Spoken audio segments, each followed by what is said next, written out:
and thanks for joining us on Nationwide this Wednesday on Africa's largest television network. I'm Ian Ray John. Welcome. President Muhammadu Buhari is back in Abuja after a two-day official visit to the Republic of Senegal. The president was in the West African nation on the special invitation of President Macky Sall, who was formally inaugurated for his second five-year term in office. State House correspondent Adamu Sambo reports that the ceremony, which held at the outskirts of Dakar, the Senegalese capital, was also attended by other world leaders. Still basking in the euphoria of his re-election for a second term in office, President Muhammadu Buhari and current chairman of ECOWAS was the special guest of honor at the presidential inauguration ceremony. About 20 other heads of state and government were also in attendance as President Macky Sall takes oath to begin his second term in office. Monsieur. Born in 1961, President Macky Sall won the last presidential election in Senegal with over 58% of the votes cast, defeating four other challengers. He was first sworn in as Senegal's fourth president in 2012 after defeating the then incumbent President Abdoulaye Wade in the second round of voting. In his first 7-year term just ended, Mr. Sall, regarded as a symbol of a new generation in his country's politics, introduced various constitutional reform measures, including pegging executive term limit at 5 years, validated by referendum. The reforms were aimed at, amongst others, modernizing, stabilizing, and consolidating democracy, reinforcing the rule of law, and improving good governance in public life. At the ceremony, President Sall promised to use the last lap of his administration in deepening the reforms and properly placing Senegal on the path to what he called true development.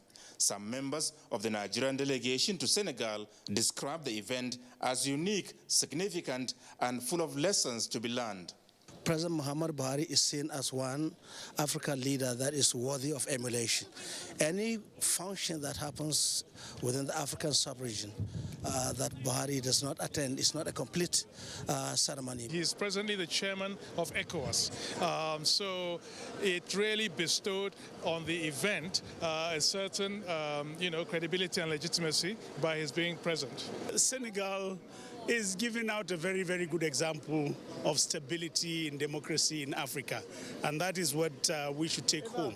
Ours is gaining ground, but we can learn a few lessons from Senegal. Senegal and Nigeria has enjoyed years of friendship, and we've worked together to stabilize the West Africa sub-region. So it is quite important that our president attends the inaugurations of this nature, particularly in our sub-region. President Muhammadu Buhari of Nigeria and Macky Sall of Senegal share a lot in common. Both have defeated incumbent leaders of their countries to assume power and re-elected overwhelmingly almost at the same time by their people in appreciation of their purposeful leadership. This kind of affinity, affection, and love will promote and enhance effective security and also open a vista for a very robust economic and commercial activities. The Nigerian leader, who is scheduled to be inaugurated for his final term in office next month to take Nigeria to the next level, has since returned to Abuja. Adamu Sambo, NTA News. Nigeria has assumed the one-month rotational chairmanship of the African Union Peace and Security Council for the months of April 2019. Nigeria's permanent representative to the AU, Ambassador Bakole Adeoye, is to take over from Kenya's Ambassador Catherine Mogwai Mwangu, who chaired the PSC for the month of March. This is the third time that Nigeria will preside over the AU organ in less than 2 years. The Peace and Security Council is the standing decision-making organ of the African Union, patterned along the United Nations Security Council to prevent, manage and resolve conflicts in the continent. And now talking security, President Muhammadu Buhari says government will not tolerate the brutalization of Nigerians or the violation of their rights by any officer of the law enforcement agencies or any other government functionary. A statement signed by the Special Advisor to the President on Media and Publicity, Femi Adesina, indicates that President Muhammadu Buhari regrets the recent unfortunate action of the Special Anti-Robbery Squad, SARS, operatives from the Lagos State Police Command, which led to the avoidable death of Mr. Kolade Johnson, and commiserates deeply with the family of the deceased. The president acknowledges the genuine outrage regarding the activities of the SARS and reassures Nigerians that perpetrators were prosecuted accordingly. The statement adds that the Buhari administration will continue to ensure that all officers in the police and other law enforcement agencies conduct their operations in strict adherence to the rule of law and with due regard to international human rights and humanitarian law. And to the judiciary now, where the Code of Conduct Tribunal has fixed Monday, 15th of April, for the final address to the tribunal by the defense and the prosecution in the assets declaration case against Justice Walter Onogen. This follows the closure of the defense case at Wednesday's hearing. Judiciary correspondent Femi Okewo reports. The defense team of Justice Walter Onogen came up with a surprise step at Wednesday's hearing when, against all expectations, it decided to close its case after calling only one witness. The last sitting of the tribunal had ended on Monday with the defense indicating that it wishes to call a director in the Code of Conduct Bureau as a witness. But Chief Chris Uche, Senior Advocate of Nigeria leading the defense, informed the tribunal that, having evaluated the evidence before the court, the team had decided to close its case. He then asked for 14 days within which to submit his final written address. Chairman of the tribunal, Danladi Umar, however, granted 3 working days each to the defense and prosecution for their final written address, which will now be adopted on Monday, the 15th of April. We came to the conclusion that we should close our case at this point, that no case whatsoever has been disclosed, as we said in our no case submission. They are the judges of their own case.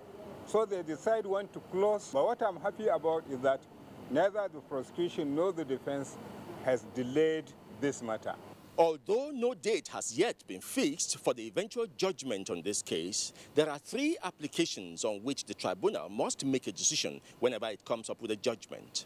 First is whether it has the jurisdiction to hear this matter in the first place, and then there is a second application which calls on the chairman of the tribunal to recuse himself of hearing the case.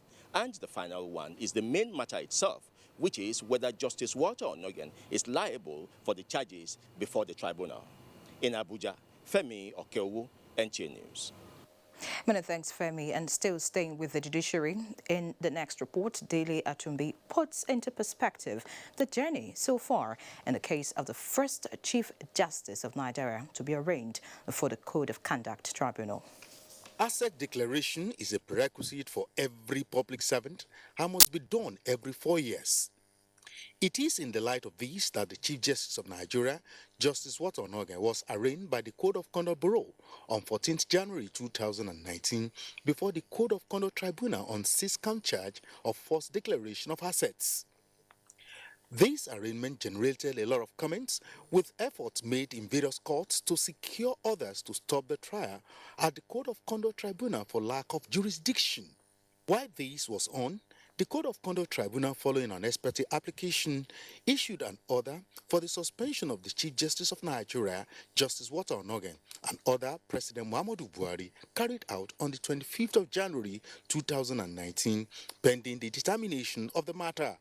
The Court of Appeal, in its verdict, put the issue to rest by restating the original jurisdiction of the Code of Conduct Tribunal to adjudicate on matters relating to assets declaration. This paved way for the suspended Chief Justice of Nigeria to appear before the Code of Conduct Tribunal on Friday, 15th February 2019, where Justice Walter Onogen entered a plea of not guilty to the 6-count charge preferred against him.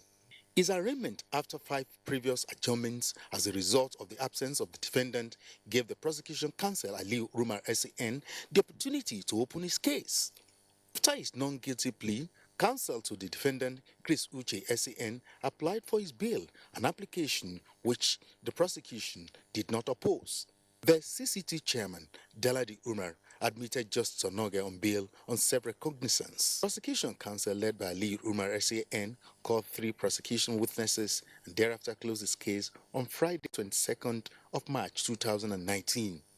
Defense counsel led by Adegboyega Awomolo SAN entered a no-case submission which the tribunal ruled against.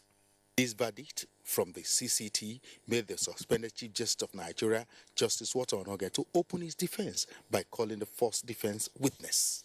The tribunal also subpoenaed a director in the Code of Conduct Bureau as the second defense witness.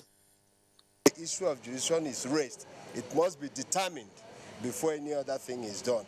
And much more so, the motion that challenges his impartiality to continue with this matter, that's the one for him to recuse himself, is a threshold motion that he ought to deal with first. The first time that a court said I will reserve my ruling on challenging my jurisdiction until I'm delivering the judgment. The defendant, who has closed his defense, is standing trial on 6-count charge.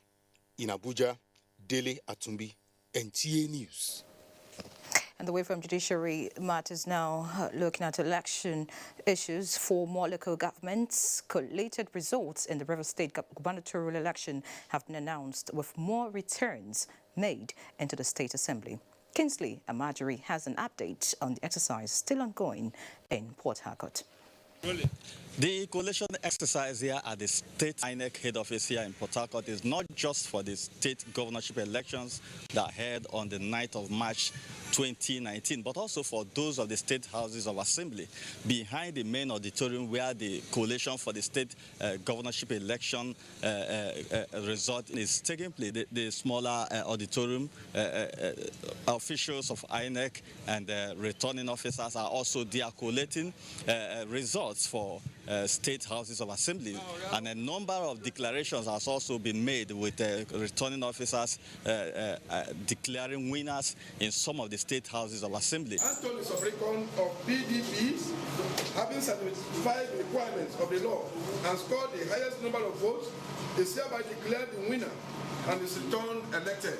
In the main governorship election coalition, so far, about 19 local government areas have been declared, and overall what we have observed here since yesterday till now is that the atmosphere here is calm. The security agencies are not relenting, and overall even the party agents, everybody is cooperating.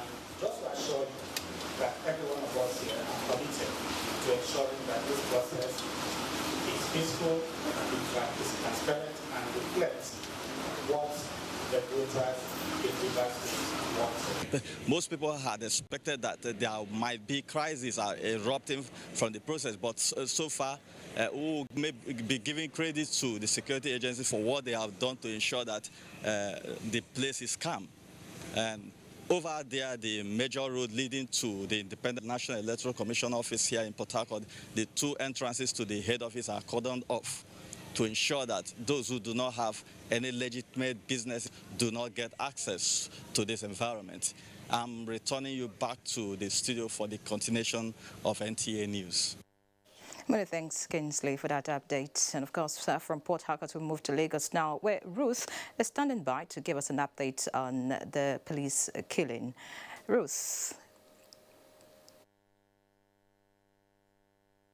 Thank you, Inre, and welcome to Lagos. Those clamoring for justice in the killing of 36-year-old Kolade Johnson over the weekend by a trigger-happy police officer at Onigbetesi Estate in Lagos can rest assured of getting it, as the State Police Command has taken up the matter. Jesuton Moses, who was with the state's police commissioner while on condolence visit to the victim's family, reports that the commissioner of police has unveiled the face of the officer behind the killing. The police commissioner, Mwansu Zubairu, led the delegation of police management in the state to number 1 Beko Street, house of late Kolade Johnson.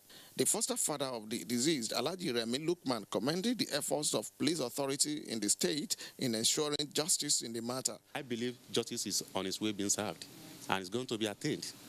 You know, I thought it was going to be a one-man fight before, but I can see the team from which the killers came from. They are rising up to the occasion. So if they can rise up to the occasion in this magnitude, I believe justice is coming to be done.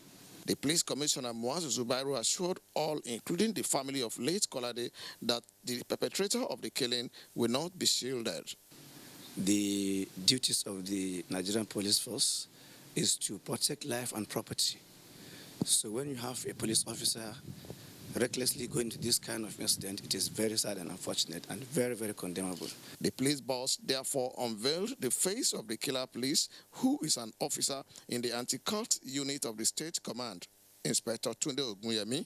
So suddenly they mob us, me and my boys, they mob us there. So in terms of escaping them all around, so I fired up. So I didn't know how he got to meet the boy in question. That was shot dead. I don't know. But I only fired one up. Rules of engagement are very clear. Force Order 237 has specified where a police officer is supposed to use his firearm lawfully. So any violation of this force order is not going to be tolerated by the police, will be viewed very, very seriously. I want to show you people and the world that these police officers are not going scot-free. 36-year-old Kolade Johnson, popularly known as Killer among his friends, was shot dead at Onipetesi bus stop, Ikeja, in the state capital on Sunday, 31st of March. In Lagos, Jesuton, Moses, NTA News. Agricultural experts say Nigeria needs to start expanding its market in fish production by developing the labor force in the fish value chain. This was the submission of speakers at a forum to engage key players in the fish subsector to boost local production and add value to the economy. Ime Udori compiled the report. Agriculture is one sector of the economy in Nigeria that is yet to be adequately explored. Fish farming and production belong to this sector. Available data from the Federal Ministry of Agriculture and Rural Development indicates that Nigeria's total annual fish demand is estimated at 3.3 million metric tons, only 33% of which is supplied domestically. The deficit is imported, resulting in an estimated annual spending of $700 million. This is why the federal government is encouraging Nigerians to explore the agricultural sector to improve local production. This meeting therefore brought stakeholders together to develop the fish value chain through the establishment of structures at the local and federal levels. Key into the government policy of promotion of non-oil exports. In Nigeria, you know, aquaculture is one of the largest activities that employ a lot of manpower. We are trying to work out ways to increase domestic production. Other speakers say capacity building should be given priority. Right from even primary school, let's develop the interest. Because now the tertiary institutions are complaining that not many people want to go into fisheries. The foreigners are dominating the market now. The Indians and the Chinese, they are taking advantage of our ignorance, making money in our own land. Encourage them with a soft loan that can make the farmer do their business at profit. The meeting was in collaboration with the Federal Ministries of Agriculture and Rural Development, as well as Industry, Trade and Investment. Arrangements between Nigeria, the EU, IOM to evacuate stranded Nigerians from Libya has received a boost. This followed the return of another batch of volunteer returnees from Libya at Murtala Mohammed Airport, Lagos. Mohammed Abdul Kadri reports. 117 adults, 10 infants and 5 children made the 132 list of the newly returned Nigerians from Libya. A 28-year-old Sunday Balogun, a truck driver and mechanic, was among the returnees. He said the get-rich-quick syndrome pushed him to Libya through the desert 5 years ago. Regrettably, he came back poorer. I was being inside prison 2 years now. We went there and looked for money, but still, there's nothing. Balogun was not alone in the desperation to make money. Elizabeth Ibe, a hairdresser, is another person that returned without anything to show for a 3 years sojourn. I labor in that country 3 years in vain. The leader of foreign partners, EU, IOM, alongside their Nigerian counterpart, coordinating agencies including NEMA, Nigeria Immigration Service, and Commission for Refugees, Migrants, and Internationally Displaced Persons, performed their statutory duty for the returnees. We discovered a lady that came down from the aircraft, very sick. So we took her to our ambulance. Our paramedics inspected her, took care of her. We tell them, we give them information that stops them from allowing themselves to be enslaved again. 2 flight schedules for 2 days back-to-back from Tripoli brought a total of 312 Nigerians returnees back home. In Lagos, Muhammad Abdul Kadri, NTA News. That's our contribution from Lagos. We return to Abuja for more on News Nationwide. Thank you, Ruth. Moving on, the need for harmonization and reconciliation of groups and political parties after election is paramount to nation building. These were some of the submissions of guests on NTA flagship program, Good Morning, Nigeria. Alika Okpanachi Arua has the report. With the successful conclusion of the 2019 general election and winners announced, the next step of action is to hold politicians accountable to their promises. Guest on Good Morning Nigeria says democracy is all about inclusiveness and carrying people along and not for personal gain. Hence, the need to put the interests of citizens first above personal interest. You should understand that you are not governing indigenous alone. You are governing indigenous and non-indigenous. You are not governing Christians alone. You are governing Christians and non-Christians. And so many other factors that will move you. You have to separate politics from governance and public administration. At the level of politics, you can talk about partisanship. He's from our party.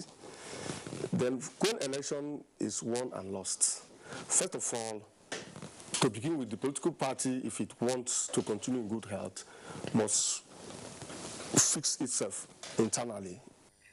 They advise that vibrant civic institutions should be put in place to monitor and protect the interests of citizens, to ensure inclusiveness, especially in the subnational level. So bringing people together will give you a better idea. If using one person to maybe achieve a particular objective will not work well. I think 2 heads, they say, is better than 1. First of all, reward those who have been with you, and then woo those who were in the opposition, so that in future you will come together and place national interest. They also say that since politics is about the people, there is need to keep them informed on all political matters. In Abuja, Alika Okpanachi Arua, NTA News. We're not done with electoral matters, as the upcoming 9th National Assembly has been advised to be focused, purposeful, and maintain a healthy relationship with the executive in advancing good governance. This is part of submissions of discussants on NTA's current affairs program, Tuesday Live, as Nigerians count down to the emergence of the next National Assembly. Talatu Ezurike brings us details.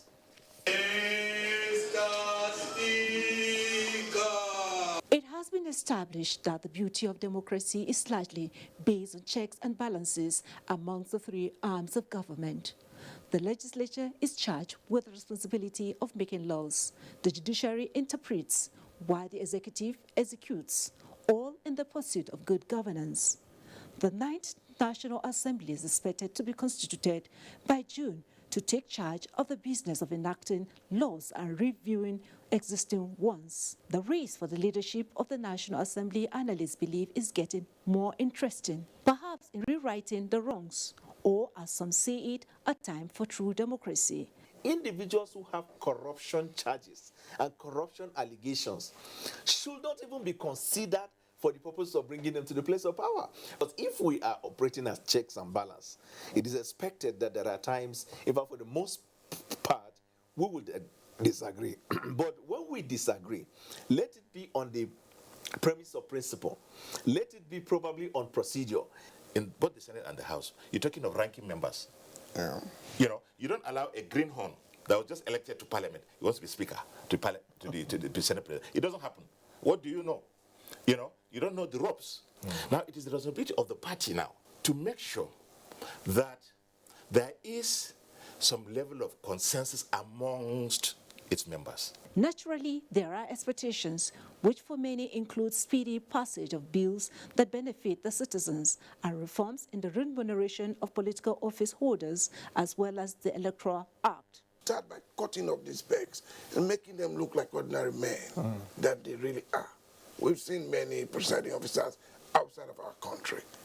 If you go by the way they carry themselves, there won't be a reason to fight for that. Those who will emerge as the leaders of the House, whether of the Senate or the House of Representatives, must have Nigerians at heart. They must have democracy in their mind. It is generally agreed by the people that much of what will shape the 9th National Assembly will depend on the quality of the leadership and members in building a stronger Nigeria. Talat Ezarike, NTA News. Now, Nigeria has witnessed gradual but continuous deepening of a democratic system with each set of general elections. This is the position of African Democratic Congress National Working Committee's meeting in Abuja. Timothy Yusuf reports. This meeting of the African Democratic Congress National Working Committee is a post-mortem of the 2019 general elections. The meeting submitted that the nation has navigated successful completion of a full constitutional tenure of civil government and successful transition from one tenure to another in 2003, and in 2007 from one president to another. This feat, the party's national chairman, Ralph Nwosu, says, have never happened before since the nation got her independence in 1960. The way forward for our party is to continue our effort in building a model political platform. I will therefore employ us to continue the hard work to drive ADC Role Modeling Leadership Institute, to continue the hard work, as we have started, in our C4E Integrity Civil Society course and our empowerment program for youths and women. Members of the National Working Committee implored elected legislators on the ADC's platform to abide by the party's manifesto. In Abuja, Timothy Yusuf, NTA News. Meanwhile, the 2019 National Assembly and State House of Assembly elections Petitions Tribunal in Ondo State has received 4 petitions from the satisfied candidates in the last Senate and House of Representatives election in the state. Wasiu Rauf now brings us an update from the tribunal. This is Court 2, Ondo State High Court Complex, Akure, the sitting venue of 2019 Election Petition Tribunal in Ondo State. For now, filing and documentation of petitions have commenced. According to the Tribunal Secretary, Barrister Livinus Ugu, the Tribunal has received 4 petitions, 1 for Senate and the 3 others for House of Representatives. The petitions filed on the outcome of the February 23rd National Assembly elections in Ondo State include that of the Mega Party of Nigeria, challenging the victory of Senator Ajayi Borough of All Progressive Congress, APC, as Senator-elect for Ondo North Senatorial District. Mr. Donald Ojogo of APC is challenging the declaration of Mr. Kolade Akinjo of People's Democratic Party, PDP, as the winner of Ilaje Seodu Federal Constituency, while Mr. Abat Akintoye of APC filed a petition against the victory of Mr. Ikegbola Buluga of the PDP as member-elect representing Okiti-Upa Irili Federal Constituency.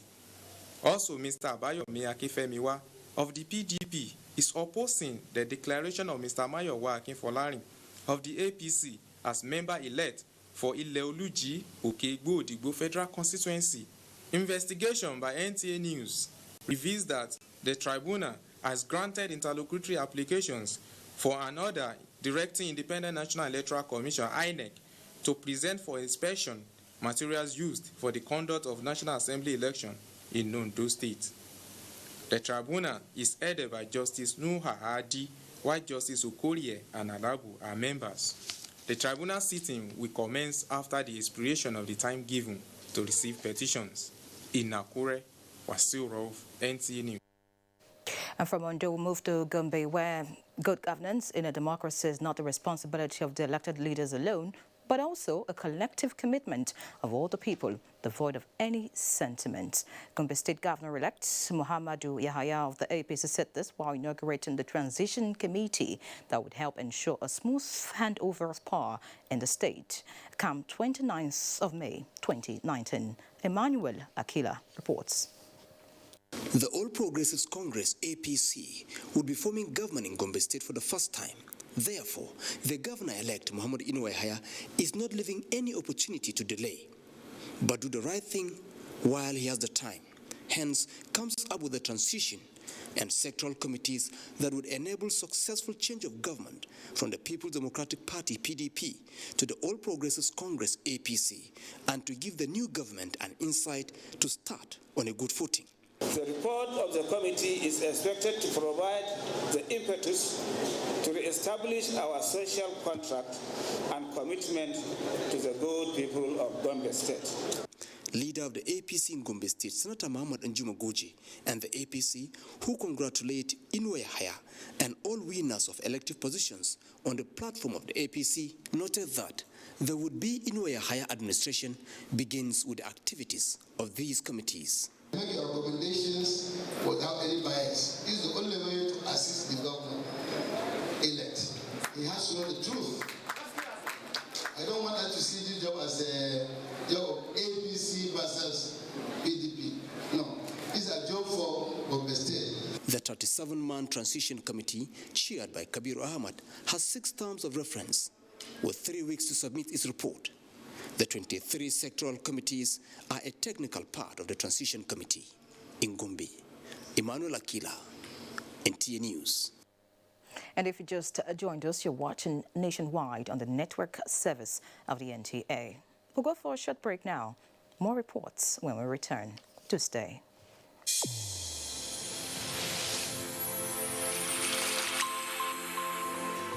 A new edition of TV Guide is out with special focus on the role of the media in election coverage. Exclusive on the National Broadcasting Commission, its mandate as the sole regulator of Nigerian media. Dr. Toba Daba then and Ishak Modibo Kawu now. This edition also features the king of stand-up comedy in Nigeria, Ali Baba. NTA standards to be ready for election transmission after decades of abandonment. Find out from the DG transactional elections in our political space. An evil wind that blows no good. DG, National Orientation Agency, calls on TV Guide, your indispensable companion, x-rays the impact of social media on electioneering process as electorates present their expectations from incoming government. Meet some TV professionals behind the screen and other inspiring stories in sports, entertainment, and lots more. Grab a copy at the vendor near you or NTA stations nationwide. TV Guide, your indispensable companion. These days, people get their news and information from more media sources than ever before. Some of the news and information given are fake, unverified, doctored, and manufactured to create confusion, stir disaffection, and cause disunity. Before you believe or share any news, ask yourself, is this real? Is it from a credible source? Is it verified or verifiable? Fake news is dangerous, whether you do it for fun or for political gains. Real people can get hurt. Fake news, don't create it, don't spread it. This is a public service announcement from NTA.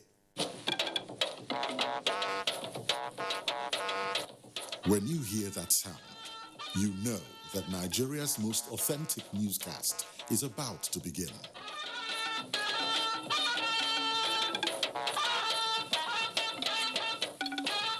NTA Network News, breaking the news for over 40 years.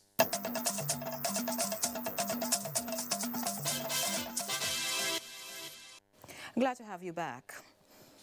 A report just reaching us indicates that 2 prosecution witnesses have testified before a federal high court in Abuja on how one Sikiru Adeleke allegedly sat for the June 2017 National Examination Council examination in the name of Ademola Adeleke. Correspondent Olabode Arewa reports that the two witnesses, namely Abiodun Emmanuel and Adigun Akintayo, said though one Ademola Adeleke's name was on the NECO result sheets, Senator Adeleke was not at Ojoaro High School, Ede, on the said exam date. Counsel to the prosecution and the defense reacts. Filing our notice of appeal against that judgment as delivered because we don't agree with in any of the reasons given for the purpose of the judgment. Yes, we are satisfied. We have a case in which we are trying to establish. So far, the evidence given, we are satisfied with it. So, and we believe that at the end, we will be able to establish our case. And now to security. Interventions by the Nigerian Air Force, including advanced early warning systems, are just the tip of the iceberg from a just concluded meeting between the Chief of the Air Staff and Acting Inspector General of Police. Correspondent Ajaratu Tijani reports. A focus on inter-service relationship is one of the key drivers of the Nigerian Air Force, which is being demonstrated here today as these chiefs meet to deliberate on top security matters. Current security issues along the Abuja-Kaduna Birnin-Gwari axis, notorious for kidnapping and other criminal offences, have called for the Acting Inspector General of Police and other top security stakeholders to employ drastic measures. They are banking on the state-of-the-art technology to be provided by the Nigerian Air Force. We don't have the air capability, but the Air Force has the air capability. We can have a joint operation to deal with this crime within the country. This action follows the assurance by the Nigeria Police Force of safety along those routes. Other interventions to be provided by the Nigerian Air Force include early warning systems using the intelligence, surveillance and reconnaissance platform accessible to all security operatives in the country. Naja'atu Tijani, NTA News. The Senate Committee on Interior is advocating improved feeding for prison inmates across the country to ensure they are living healthy to deliver services in the restricted conditions. This was when some agencies under the Federal Ministry of Interior appeared before the committee to defend their 2019 budget estimates. National Assembly correspondent Kenneth Nanim reports. Considering the budgetary provisions in the 2019 Appropriations Bill for agencies under its legislative purview, the committee urged them to be proactive in dealing with issues of criminality, illegal trans-border movements, and prison congestion to promote welfare of inmates, as well as ensure security of lives and property of Nigerians. You know, what new is in this budget for the prison inmates, for their feeding 3 times a day, is very, very important here, not the figure. We can't take a 450 every year. In the act establishing the Nigerian Prison Service, it did not call for the review of the prison ration. But in the bill that you have just passed, which is waiting for the presidential assets, you have called for a review within the timeline. That after every 5 years, that it should be reviewed. But the current act, which was passed in 1972, does not have any cause for review. The agencies blamed inadequate performances on paucity of funds to procure the needed facilities and for personnel capacity building. We have a lot of dreams to make Nigeria better in terms of borders issues, in terms of ICT, in terms of giving additional personnel, in terms of monitoring of staff, yes. Meanwhile, special duties and the National Commission for Refugees, parastatals under the Office of the Secretary to the Government of the Federation, appeared before Senate Committee on Special Duties to defend their 2019 budget estimates. Proposed 2019 capital vote of 2,753,655,853 naira is only about 34% of the 2018 approved capital expenditure. And this reduction is coming at a time Nigeria is having this significant increase in the number of refugees in the country. As we are aware, we've been having influx of refugees from other African countries, especially the Federal Republic of Cameroon. I think you need more. will find typically, every year we've attempted to give you more. We've not always been successful. But notwithstanding, we will still make an effort to see if we can get you more. The Commission believes that quick passage of the 2019 Appropriations Bill is critical to containing expediently prevalent cases of internal displacement of persons and other humanitarian crises across the nation. From the National Assembly, Kenneth Nanim, NTA News. And away from legislative matters, let's now join Abdurrahman in our Sokoto Network Center for more on plans to uphold Nigeria and Niger fraternal relations. Good afternoon and welcome to Sokoto. President Muhammadu Buhari has reaffirmed Nigeria's commitment to uphold the international relations between the country and Niger Republic for mutual benefit of the two countries.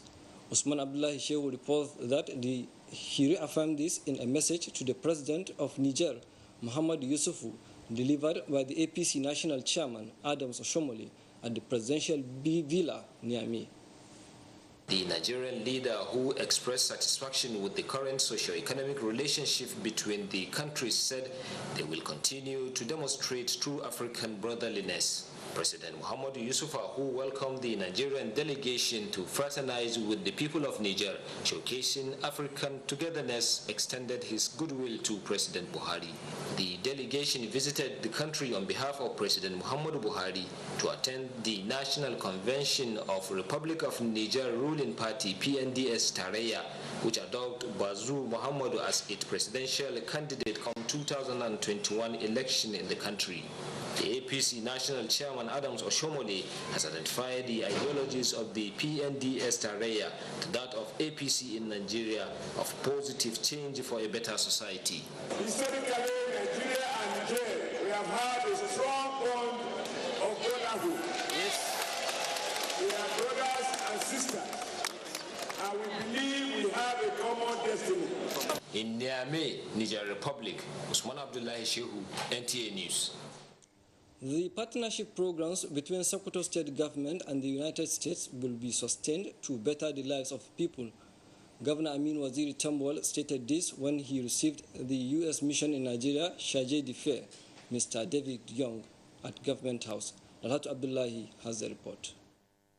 The partnership programs centers on improved healthcare, education and agriculture. I assure you that all those projects we have started in education and healthcare and the economic enhancement of the well-being of our people, we shall continue and even do more. The American diplomat David Young described the business of governments as the ability to address long-term challenges by making things happen in a better way to make life better. To focus on the children of Sokoto State, the opportunities that they need in terms of education and health, and creating economic opportunity for the future.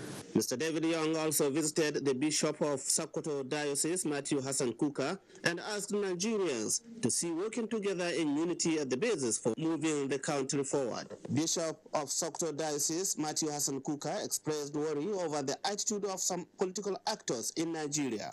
And so we can continue to tell people to be peaceful, and we try as much as possible to do that. We also continue to encourage our people to play by the rules. He challenged the leaders to always preach peace to make life better for all Nigerians. In Sokoto, Dalhatu Abdullahi, NTA News. A powerful wild wind has destroyed the roofing of NTA Birnin Kebbi. Abdullahi Elalu reports that the incident happened in the space of less than a minute in the report. The station was on transmission when the tragedy occurred at about 3:15 p.m. on Tuesday, the 2nd of April 2019. Roofing sheets were blown away by the windstorm. The departments mostly affected are the finance and the control room. Barely 1 hour after the occurrence of the incident, a state government delegation led by the State Commissioner for Information visited the station and placed to brief the governor on the need to assist the station. The only thing we can say is really the government has to come in. I know we have to work for the federal government or the NTA to do it were at loss to the state government because it is serving our people here. The General Manager NTA Birnin Kebbi Abubakar Faru thanked the Commissioner for the quick response, which clearly shows the cordial relationship existing between NTA and the Kebbi State Government. An eyewitness, who is also the Chief Security of the station, Malam Usman Digi, said the windstorm lasted for only 20 seconds, but inflicted the huge damage to the station. I was in my office when I heard a very strong windstorm. By the time I came out, this wind within 20 seconds has done a lot of damage within the station roofing. In Birnin Kebbi, Abdullah Omar Ilalu, NTA News. That's our contribution from Sokoto. Back to Abuja for continuation of Nationwide. Good afternoon. Thank you, Abdulrahman.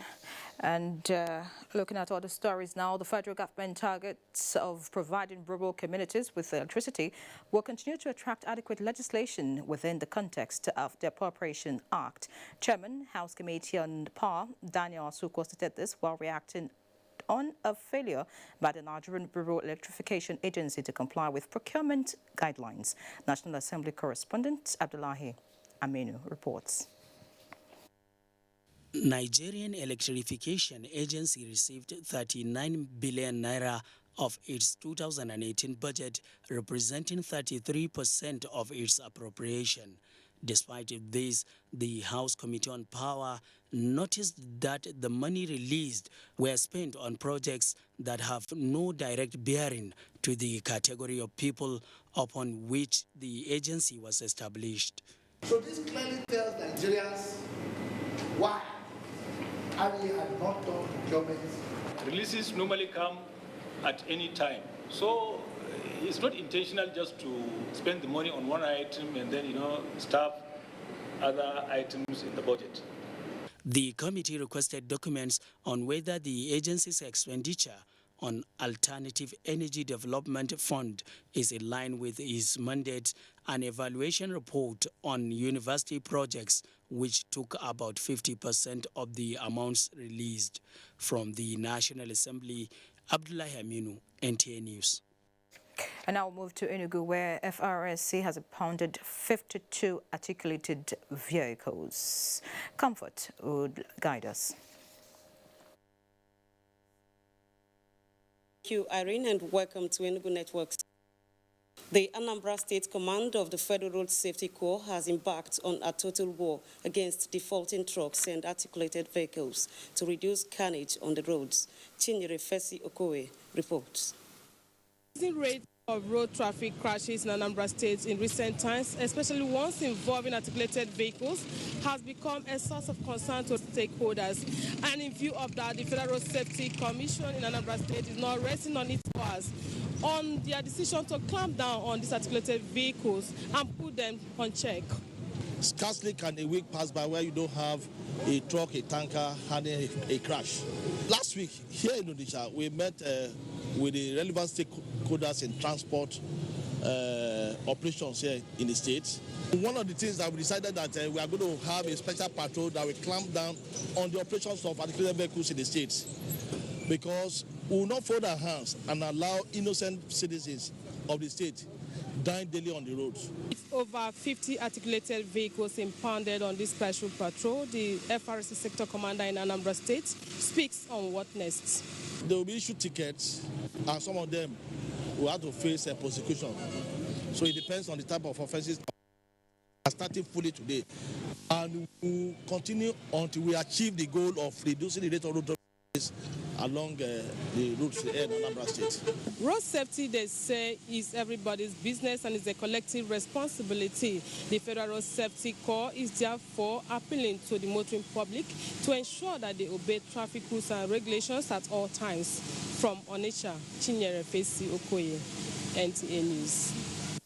In a related development, the need for all hands to be on deck to stem the tide of road crashes in the state formed the basis of the 2019 Zonal Road Safety Conference organized by the Federal Road Safety Corps in conjunction with National Orthopedic Hospital Enugu. Chika Ugu reports that the theme of the conference is Safer Road through Effective Stakeholders Collaboration. Saddled with the responsibility of ensuring sanity and safety on roads, the Federal Road Safety Corps, FRSC, organized this conference to exchange ideas with stakeholders on how to minimize road crashes and ensure zero death. Commending the FRSC for its initiative, the Governor, Ifeanyi Ugwuanyi, represented by the Secretary to the State, noted that in a bid to reduce road accidents in the state, the government has repositioned the State Emergency Management Agency, SEMA, for effective delivery. Training and retraining of road safety corps personnel, as well as the proper orientation, sensitization, and involvement of all stakeholders in the road safety sector, a very imperative and compelling task.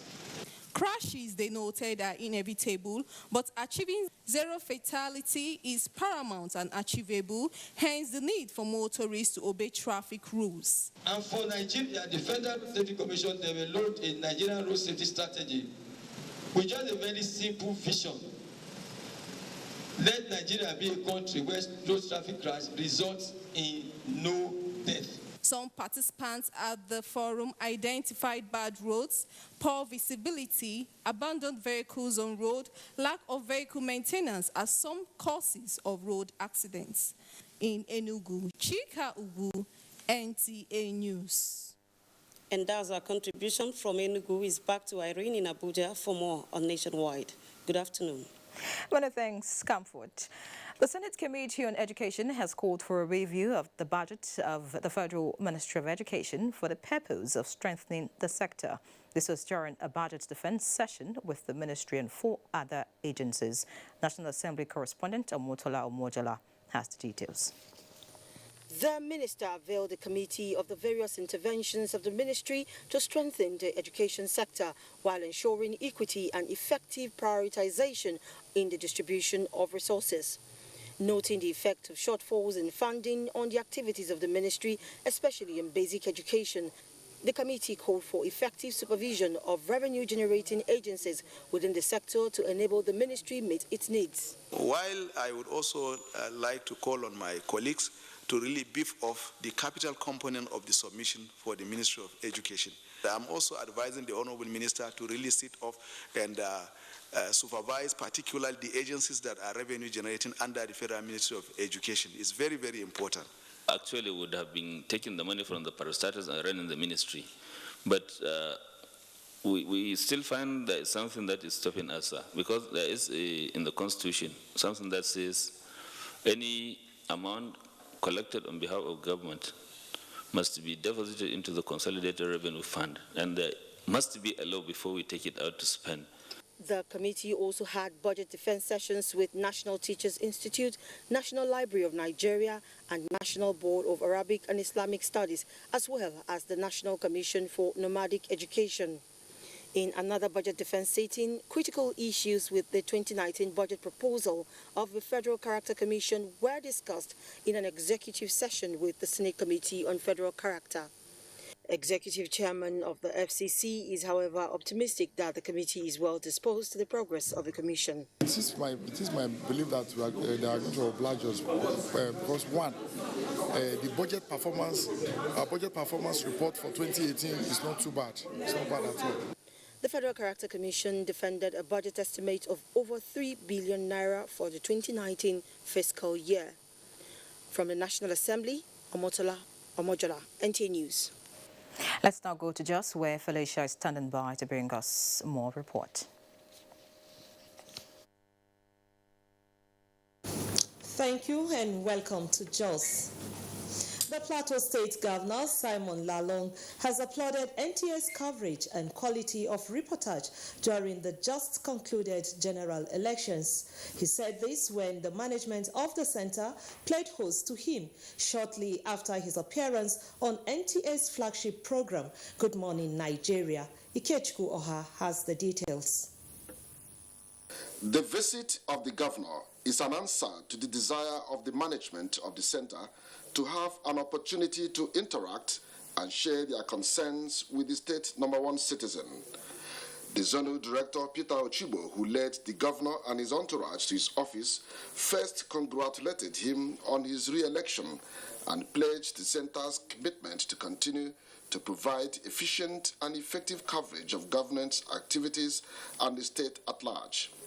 He used the forum to seek the governor's assistance in the provision of power generator, operational vehicles, and cameras, which he noted will enhance the center's coverage of the state. NTA Jos Network Center is among the few stations and few centers that are doing 24-hour service. To run 24 hours, despite the cost of diesel, that has been a very big challenge for us.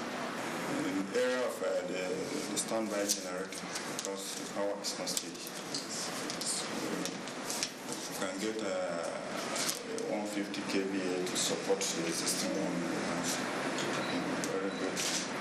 And also in the transfunctional vehicles.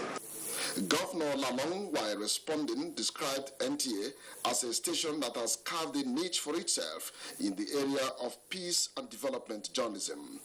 He told the management that he has taken note of their requests and that positive changes will follow soon. I remember that we came here during the campaigns in 2014, and that was shortly after the fire incident. And I think I made pledges. Was it pledges? Yes. I don't know whether I've written those pledges. So first of all, we'll go back to that one. Remind me about that, because we made pledges that time when there was the fire incident. And then this one that you did, I think your predecessor came. Yes. They made some of them, and you are also making some of them. I would like if you put them into writing and give it to my commissioner. In the governor's entourage was the Commissioner for Information, Yakubu Dati, and the DG Lalong Campaign Organization. In Jos, Ikechukwu Oha, NTA News. And that's our contribution from Jos. It's back to Abuja for more on Nationwide. Let a break beckons at this point.